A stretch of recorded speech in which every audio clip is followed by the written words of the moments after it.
सम्मानित देशवासियों, मैं एस.एल. ठाकुर, राष्ट्रीय समाजवादी जन क्रांति पार्टी का अध्यक्ष, उत्तर प्रदेश वाराणसी से।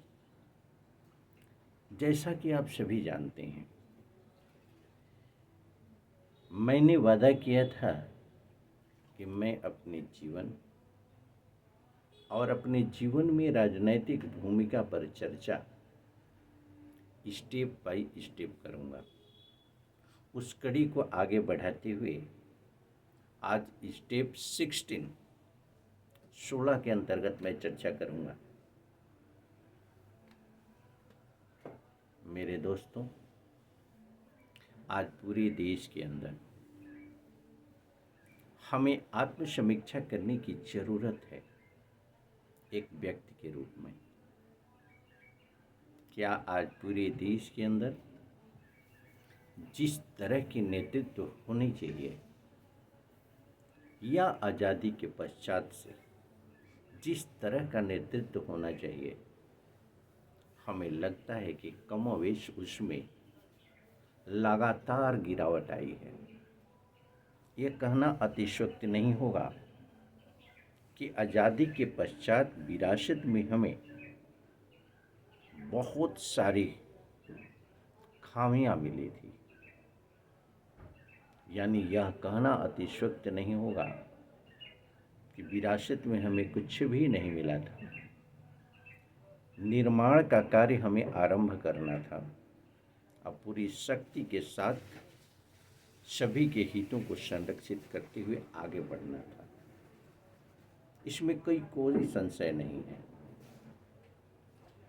उन नेतृत्वों से मेरा कहीं कोई दूर दूर तक शिकायत नहीं है जो कि आज़ादी के लड़ाई में पूरी अहम भूमिका अदा किए। स्वतंत्र भारत में अपनी जिम्मेदारियों का निर्वहन करते हुए, अपने कुशल नेतृत्व का प्रदर्शन करते हुए पूरी शक्ति के साथ हम देश को संजोने का कार्य किए, अपने देशवासियों के हितों को ध्यान में रखते हुए कार्य किए। मैं मानता हूं कि मानवीय गलतियां कहीं भी किसी रूप में हो सकती है। उस गलतियों को नज़रअंदाज नहीं किया जा सकता, लेकिन यह सच्चाई है कि उसके बाद लगातार हमारे राजनीतिक सोच में गिरावट आई, सामाजिक सोच में गिरावट आई, और आज उस स्थिति में हम खड़े हैं कि हम अपने पारिवारिक संस्कार को भी खो रहे हैं। हमारी संस्कृति विलुप्त होती जा रही है। शिक्षा का स्तर गिरता चला जा रहा है। सामाजिक असमानता बढ़ता चला जा रहा है। नफरत की विरासत पर लाश की राजनीति चरम सीमा पर है। यह कहना अतिशयोक्ति नहीं है। मेरे दोस्तों, यह व्यक्ति, समाज और देश के लिए निश्चित रूप से घातक है। आइए हम समीक्षा करते हैं, कहीं इसमें सहयोगी आप और हम तो नहीं। मैं तो दावे के साथ कह सकता हूं कि मैं एक जागरूक नागरिक हूं।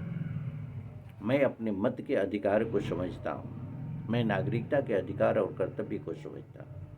मैं संविधान और कानून का आवश्यकता अनुसार मैं जानकारी रखता हूं, प्रयास करता हूं। इस वजह से मैं कह सकता हूं कि एक जिम्मेदार नागरिक के रूप में नेतृत्व के लिए भी मैं अग्रसर हूं। तो यह सच्चाई है कि अपने दायित्व का मैं पूरी तरीके से निर्वहन करता हूं। और आप, आज राजनीति को ही मैं डिफाइन करूंगा। राष्ट्रीय समाजवादी जन क्रांति पार्टी का यह मानना है कि छल, छद्म, धोखा, मक्कारी, गद्दारी, झूठ का कोई भी राजनीति में स्थान नहीं होता है। राजनीति होती है त्याग से, तपस्या से और परोपकार के भाव से। चाहे हम त्रेता युग की बात करें या वर्तमान में कलयुग की बात करें, हम अपने आदर्श के रूप में सनातन की बात करें, भगवान राम की बात करें, या अपने आदर्श के रूप में पूर्व के राजनेताओं की बात करें, या अपनी आराध्य की बात करें, किसी भी धर्म का हमारा आराध्य पीठासीन पदों पर बैठा हुआ शंकराचार्य के रूप में हो, या पादरी के रूप में हो, या गुरु के रूप में हो, या मौलाना के रूप में हो। ये सच्चाई है कि अपवाद को छोड़ करके कोई भी हमारा धर्म, कोई भी धर्म गुरु हमारा यह संदेश नहीं देता है कि आप मानवीय मूल्यों की हत्या करो। आप कल छल बल का दुरुपयोग करते हुए, अधिकार संविधान नियमों का दुरुपयोग करते हुए आप मानवीय मूल्यों को हत्या करके अपने राजनैतिक स्वार्थ को सिद्ध करो। ये न तो हमारा धर्म अलाउ करता है, न तो हमारा धर्म गुरु अलाउ करता है।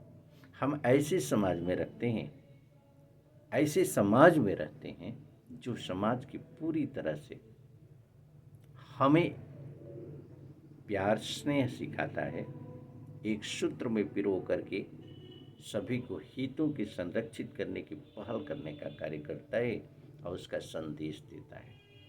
लेकिन आज हमें समीक्षा करने की ज़रूरत है। हमारा सामाजिक स्तर कहाँ चला गया, हमारा राजनीतिक स्तर कहाँ चला गया।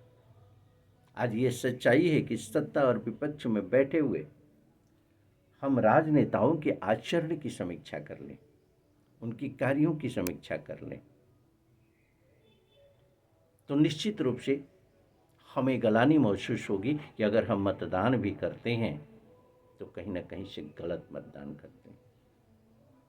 आज सारी बुराइयों की जड़ हमारी शासनिक व्यवस्था है। शासनिक व्यवस्था में स्थापित होने के लिए ये किस स्तर तक लोग चले जाएंगे, ये कहना बहुत मुश्किल है। और कहीं ना कहीं हम उसमें हिस्सेदारी सुनिश्चित करते हैं। यह भी अफसोसजनक और चिंताजनक बातें हैं। हम उस बुराई को कहीं ना कहीं से बल देने का कार्य करते हैं। क्या एक देश के सम्मानित नागरिक होने के नाते हमारा यह अधिकार नहीं बनता है कि उस राजनेता से हम पूछें, आप बताओ, अनियंत्रित महंगाई हो, भ्रष्टाचार हो, अन्याय हो, अधिकारों का दुरुपयोग हो, संविधान का दुरुपयोग, कानून का दुरुपयोग, शिक्षा का गिरता हुआ स्तर हो, सामाजिक असमानता हो, राजनैतिक असमानता हो, इसके लिए जिम्मेदार कौन? आज निरीह लोगों से जेल की सलाखों तक पहुंचना, फर्जी मुकदमे का होना, लोगों के साथ अन्याय करना, ये कौन सी राजनीति है? ये कौन सा ऐसा प्रयास है? इससे क्या मानवीय मूल्यों का संरक्षण होगा, या समाज का संरक्षण होगा, या देश हमारा तरक्की करेगा? यह देश के नागरिक के नाते हम सभी का कर्तव्य बनता है कि इस विषय पर राजनेताओं से सवाल पूछें, चाहे वह विधानसभा का चुनाव लड़े, लोकसभा का चुनाव लड़े, सभासद का चुनाव लड़े, या ग्राम प्रधान का चुनाव लड़े। क्या एक जागरूक नागरिक का हम परिचय देते हैं? आज इनकी ही देन है कि शासन में बैठे हुए, सत्ता में बैठे हुए लोग एक ऐसा एटमॉस्फेयर क्रिएट किए हैं, आप ईमानदार होते हुए, अपने के स्वच्छ छवि का रखते हुए दूषित वातावरण से आप नहीं बच सकते। आज झूठ बोलने का बोलबाला है, भ्रष्टाचार का बोलबाला है, अन्याय का बोलबाला है। यह सच्चाई है मेरे दोस्तों कि संविधान और कानून में ये सारी स्थिति शून्य हो जाती है। चाहे कितनों ताकतवर हो, अधिकारों का दुरुपयोग करने वाला, नियमों की अवहेलना करने वाला, संविधान को नज़रअंदाज करने वाला, वो कभी ताकतवर नहीं हो सकता। बस जरूरत है प्रबलता के साथ हमें सवाल पूछने की, हमें जरूरत है प्रबलता और नम्रता के साथ इन्हें विवश करने की। आप अधिकारों का दुरुपयोग न करें, कानून संविधान का दुरुपयोग न करें, मानवीय मूल्यों का संरक्षण करें, समाज हितों में हमारी संस्कृति और संस्कार का संरक्षण करें। त्याग और तपस्या, परोपकार का अगर भाव नहीं है तो आप लीडर कैसे हो? इसका जवाब दो। हमें कड़ा प्रहार करना चाहिए उनके आचरण को लेकर, व्यवहार को लेकर के हमें कड़ा प्रहार करना चाहिए। उनके अधिकारों के दुरुपयोग को लेकर के हमें कड़ा प्रहार करना चाहिए। नागरिकता के अधिकार के अंतर्गत हो रहे शोषण को रोकने के लिए, क्योंकि हमें फंडामेंटल राइट का अधिकार है। हमें तमाम अधिकार ऐसे मिले हैं, तमाम संस्थाएं हमारे संरक्षण के लिए बनाई गई है। उनका दायित्व बनता है, उनका नैतिक कर्तव्य बनता है कि हमारे हितों को संरक्षित करें। आइए हम सभी मिलकर के राष्ट्रीय समाजवादी जन क्रांति पार्टी नहीं, अपितु इस तरह के संगठन जो इसके लिए प्रयास करते हैं, अन्य राजनीतिक दल हो चाहे हमारा सामाजिक संगठन हो, कोई भी अगर सार्थक दिशा में पहल करता हो, मानवीय मूल्यों के संरक्षण की पहल करता हो, संविधान कानून की बात करता हो, रोजगार की बात करता हो, शिक्षा के स्तर में गुणवत्ता की बात करता हो, सामाजिक समानता की बात करता हो, हम सहर्ष उसे स्वीकार करें। हम उसके अभियान को ताकत दें, उसके विचारों के साथ जुड़ें। अगर सक्षम हैं तो हम उचित प्लेटफॉर्म पर उचित पीठासीन पदाधिकारी बन करके, सदस्य बन करके अहम भूमिका अदा करें। आमूल-चूल परिवर्तन के लिए यह नितांत आवश्यक है। राष्ट्रीय समाजवादी जन क्रांति पार्टी आप सभी से अनुरोध करती है, अपील करती है कि आए हम सब मिल करके भारत को पुनः सोने की चिड़िया हम बनाते हैं। व्यक्तित्व का निर्माण करके, समाज का निर्माण करके और देश का निर्माण करके। सत्य में जयते, सच्चाई के साथ चलना है, ईमानदारी के साथ चलना है, नैतिकता के साथ रहना है, गलत को गलत कहना है, सही को सही कहना है। यही हमारा आचरण होगा, यही हमारा प्रयास होगा, यही हमारा संस्कार होगा, यही हमारी संस्कृति है। आइए हम इसको आत्मसात करते हुए राष्ट्रीय समाजवादी जन क्रांति पार्टी के इनकलाब को आगे बढ़ाते हैं। इनकलाब जिंदाबाद, इनकलाब जिंदाबाद, इनकलाब जिंदाबाद। नेक्स्ट टॉपिक पर चर्चाएं आगे रहेगी जारी, यह रुकेगी नहीं, यह मूल चूल परिवर्तन तक जारी रहेगी, जन जन की आवाज़ बनने तक जारी रहेगी, गांव की गलियों तक, गांव की पगडंडियों तक और शहरों की गलियों तक, जन जन तक यह आवाज़ पहुंचाने का हम सभी का दायित्व है। आइए मिलकर के राष्ट्र में समाजवाद को लेकर के जन क्रांति पैदा करने के मिशन को हम आगे बढ़ाते हैं।